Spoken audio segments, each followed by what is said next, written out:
The time was many centuries ago. In the sacred land of Bethlehem, there lived a noble woman.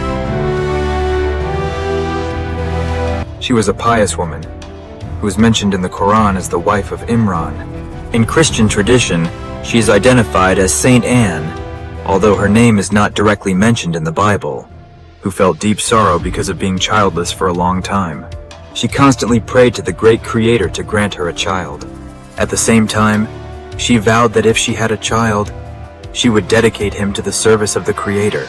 Moved by her sincerity and devotion, she remained steadfast in her faith. Finally, the merciful Creator accepted her prayer. She assumed that her child would be a son, whom she intended to dedicate to the service of the Beit HaMikdash, the Holy Temple. This temple was located in Jerusalem and was the central place of worship of Judaism. But when she gave birth to a daughter instead of a son, she was hesitant. At that moment, the mighty Creator comforted her, saying, "No son could be like this daughter." Rejoicing in this divine reassurance, she dedicated her daughter, Maryam, to the Beit HaMikdash. With a heart full of faith, she dedicated Maryam to the service of the Creator. There, Maryam grew up under divine grace and special blessings from the Almighty. At that time, dedicating a child to the service of the Creator was a common religious practice. These devoted children were not engaged in worldly work, but were wholly committed to worship and service. Following this tradition, Maryam's mother vowed that her unborn child would be dedicated to the service of the Almighty in Beit HaMikdash. She had expected a son, but upon giving birth to a daughter, she lamented, "Oh, I have given birth to a girl, which means my vow cannot be fulfilled." Heartbroken, she wondered how she could uphold her promise, but the Creator had a different plan. He accepted this daughter and named her Maryam. And she was none other than the Virgin Mother of Jesus Christ, who is known as a holy woman to all believers. It is noteworthy that raising a child dedicated to the Almighty was considered a highly virtuous act at that time. For that reason, a competition arose over who would take responsibility for Maryam's care. Since it was not common to dedicate a female child to the temple, a debate began over who would take responsibility for her care. This led to a competition among the temple priests. And through a lottery, Zechariah, who was then a prophet, was given responsibility for Maryam. With deep devotion, he took on the sacred duty of her guardianship. Whenever Zechariah would come to Maryam in the niche, he would see some food. He would ask, "Maryam, where did you get all this from?" Maryam replied, "It is from my Lord." Indeed, the Lord provides sustenance to whom He wills without measure. Years passed and Maryam grew up. She possessed an unparalleled character, pure and virtuous. She resided in a secluded and peaceful place adjacent to the temple's inside. To the northeast of the temple chamber, there was a grove of date palms and a flowing spring. Maryam would sometimes walk there in solitude, behind a screen.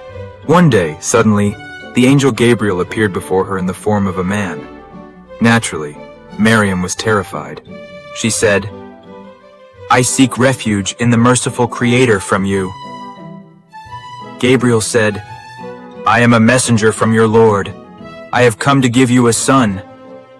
Maryam asked in astonishment, "How can I have a son when no man has touched me, and I am not unchaste?" Gabriel said, "It will be so. Your Lord says, 'This is easy for him. He will make your son a sign for humanity, and a special mercy from him. Moreover, this matter has already been ordained.'" Then Gabriel blew on Maryam's face or on her garment, and then miraculously she conceived.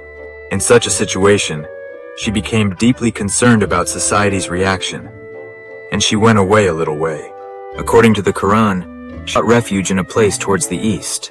Then the pangs of childbirth forced her to take refuge under the root of a date palm tree. She became very sad in this situation and said, "Oh, I wish I had died before this, and had disappeared from the remembrance of men."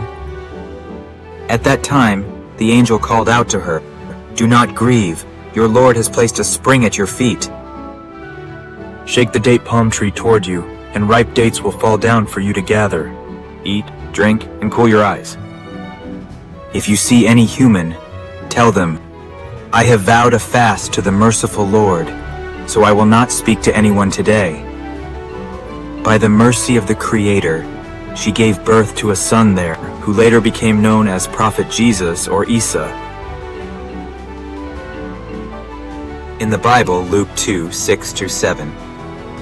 When the time came for Mary to give birth, she stayed in Bethlehem. She gave birth in a stable. At that time, she was with Joseph. After Jesus was born, he was wrapped in swaddling clothes and laid in a manger.